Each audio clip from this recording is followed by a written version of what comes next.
Everyone, welcome in Shipranomics channel. Student, आज के इस वीडियो में मैं आपको बताने वाली हूँ subsidy and consumer surplus. Consumer surplus subsidy को समझने के लिए कंज्यूमर सरप्लस को हम किस प्रकार से यूज करते हैं। ठीक है, तो चलिए विदाउट फर्दर डिले हम इसको स्टार्ट करते हैं। First of all, let me introduce myself. I am Dr. Shipra Srivastava. I am NET and JET qualified PhD from University of Jammu. My specialization is econometrics and I have published more than 10 papers on different topics, students, and this is my mobile number 9320634901. आप मुझे इस number पर message कर सकते हैं और मेरा app है शिप्रानॉमिक्स। मेरे ऐप को आप गूगल प्ले स्टोर से डाउनलोड कर सकते हैं। और दो इन्फॉर्मेशन मैं आपको और भी दे दूं कि अभी मेरे ऐप पर यूजीसी नेट के लिए लाइव क्लासेस चल रही हैं, साथ ही साथ मध्य प्रदेश सेट के लिए भी लाइव क्लासेस चल रही हैं और हरियाणा पीजीटी की सब्जेक्टिव क्लासेस स्टार्ट हुई हैं। तो इन तीनों कोर्सेज में एडमिशन के लिए आपको क्या करना है, आपको करना है डाउनलोड शिप्रानॉमिक्स ऐप और उस पर से आपको ये कोर्स में एनरोल होना है। एंड स्टूडेंट, अभी 3 दिनों के लिए गांधी जयंती के अवसर पर डिस्काउंट कूपन भी जनरेट किया गया है, तो आप इसको भी वहाँ से लेकर के और अप्लाई कर सकते हैं। ठीक है, तो चलिए अब स्टार्ट करते हैं। कंज्यूमर सरप्लस का जो कॉन्सेप्ट है उससे हम सब्सिडी को किस प्रकार से समझते हैं। सब्सिडी अगर गवर्नमेंट देती है तो उससे कंज्यूमर सरप्लस और प्रोड्यूसर सरप्लस पर क्या प्रभाव पड़ता है, इसको मैं डायग्राम की मदद से आपको बताऊंगी। सबसे पहले देखो, कंज्यूमर सरप्लस क्या है। Consumer surplus is the difference between what we are willing to pay and what we actually pay. मतलब किसी भी गुड्स के लिए आप जितना पैसा देना चाहते हो और वास्तविकता में आप जितना पैसा मार्केट में देते हो, इन दोनों के अंतर को हम कंज्यूमर सरप्लस कहते हैं। तो कंज्यूमर सरप्लस और प्रोड्यूसर सरप्लस, इन दोनों में भी अगर कंज्यूमर सरप्लस बढ़े या प्रोड्यूसर सरप्लस बढ़े तो ये एक तरीके से सोशल वेलफेयर में ही आ जाता है। लेकिन कभी कभी क्या होता है कि ना तो कंज्यूमर सरप्लस बढ़ता है ना तो प्रोड्यूसर सरप्लस बढ़ता है। क्या बढ़ जाता है? डेड वेट लॉस बढ़ जाता है, मृत भार घाटा बढ़ जाता है। इसका कारण क्या होता है? सरकार अगर टैक्सेशन लगाती है तो डेड वेट लॉस का एक एरिया जनरेट होता है। लेकिन जब गवर्नमेंट सब्सिडी देती है, सब्सिडी को हम कहते हैं नेगेटिव टैक्स। सब्सिडी का इफेक्ट जो पड़ता है, सब्सिडी देने से एक तो सप्लाई बढ़ जाती है, जो प्रोड्यूसर है वो ज़्यादा सप्लाई लेके आ सकेंगे, जो कंज्यूमर है उनको भी कम प्राइस देना पड़ेगा, उनको भी सस्ती चीज़ें मिलती है।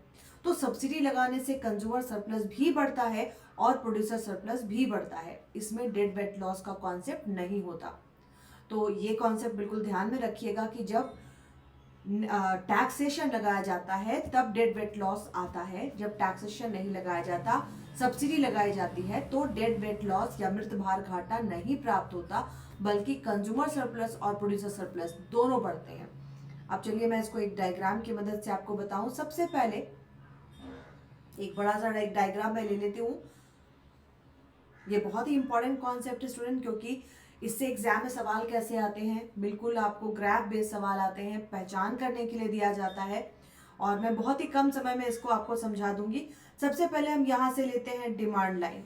डिमांड लाइन ये क्या है? सिग्मा समेशन मार्जिनल यूटिलिटी, है ना। मार्जिनल यूटिलिटी के कॉन्सेप्ट से हम कंज्यूमर सरप्लस के कॉन्सेप्ट पर पहुंचते हैं और सबसे ऊपर वाले भाग को हम क्या कहते हैं? कंज्यूमर जितना प्राइस देना चाहता है। ठीक है, अब इसी में एक सप्लाई का लाइन भी हम ऐड कर लेते हैं। ये आ गया सप्लाई का लाइन, राइट। अब ये दोनों जहां पर एक दूसरे को कट करते हैं वहां पर हमारा मार्केट प्राइस डिटरमिन होता है, तो ये हम लिख लेते हैं OP। ठीक है, सप्लाई और डिमांड दोनों ने कट किया तो वहां पे मार्केट प्राइस डिटरमिन हो गया, राइट। अब मान लो गवर्नमेंट क्या करती है, गवर्नमेंट सब्सिडी दे देती है। ठीक है, तो एक लाइन इस तरीके से ऊपर की तरफ आ जाएगी और ये जो प्राइस है ये ऊपर की तरफ P डैश लिख लेते हैं। अब क्या होगा, ये प्राइस जब मिलने लगेगी सप्लायर को सब्सिडाइज्ड गुड्स मिल रहा है, तो वो क्या करेगा? क्वांटिटी को बढ़ा सकता है।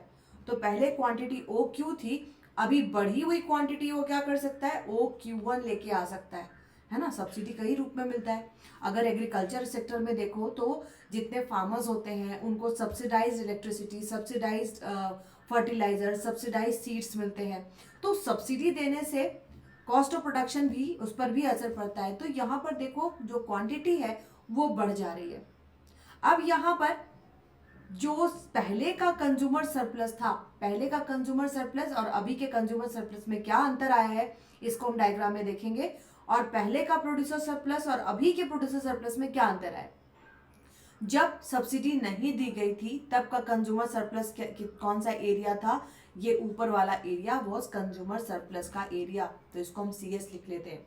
प्रोड्यूसर सरप्लस का एरिया, प्रोड्यूसर सरप्लस का एरिया आप देख सकते हो कि जो नीचे वाला पार्ट है ये प्रोड्यूसर सरप्लस का एरिया है। इसको हम नाम दे दें ABC और इसको हम नाम दे देते हैं D, ठीक है।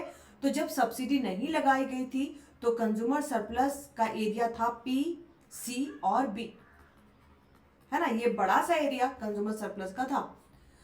अब सब्सिडी जो है वो जनरेट कर दी गई है तो यहां पर एक पॉइंट और मिलेगा और अब कंज्यूमर्स को OP की जगह, अब इसको मैं P2 लिख देती हूँ, OP की जगह OP2 प्राइस पे करना पड़ेगा, है ना। पहले बहुत ज्यादा प्राइस पे करना पड़ रहा था, अब वो प्राइस कंज्यूमर कितना प्राइस पे करेगा, OP2, क्योंकि now this is subsidised goods, ठीक है। तो पहले उसको OP प्राइस देना पड़ रहा था, अब OP2 प्राइस दे रहा है। तो देखो कंज्यूमर सरप्लस का एरिया कितना बढ़ गया। पहले कंज्यूमर सरप्लस का area before subsidy consumer surplus was PB और PCB, है ना, ये एरिया कंज्यूमर सरप्लस का था। लेकिन अब सब्सिडी लगने के बाद जबकि उसको कम प्राइस देना पड़ रहा है तो ये एरिया थोड़ा और नीचे की तरफ बढ़ गया और ये एरिया भी कंज्यूमर सरप्लस में आ गया। मतलब अब कंज्यूमर सरप्लस का एरिया जो है ये पूरा जो है उसमें शामिल हो जा रहा है, ये पूरा एरिया जो है कंज्यूमर सरप्लस का हो जा रहा है। तो consumer surplus after subsidy, subsidy लगने के बाद कंज्यूमर सरप्लस का एरिया कितना हो जा रहा है, इसका भी एक नाम रख दे, ई नाम रख देते, CBE और P2, CBE और P2। मतलब आप क्या देख रहे हो कि जब सब्सिडी लग जाती है तो कंज्यूमर सरप्लस बढ़ जाता है और प्रोड्यूसर सरप्लस में क्या असर पड़ता है, तो प्रोड्यूसर सरप्लस भी बढ़ जाता है। अब देखो प्रोड्यूसर सरप्लस जब सब्सिडी नहीं लगी थी तो प्रोड्यूसर सरप्लस ये छोटा सा एरिया था, PB और A, ये छोटा सा एरिया वाज प्रोड्यूसर सरप्लस। तो producer surplus before subsidy PB और A।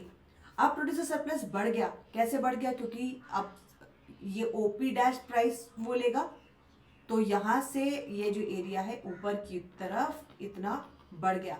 मतलब अब क्या हो गया, P डैश A B और D, P dash A B और D, मतलब कंज्यूमर सरप्लस का एरिया भी बढ़ा और प्रोड्यूसर सरप्लस का एरिया भी बढ़ा।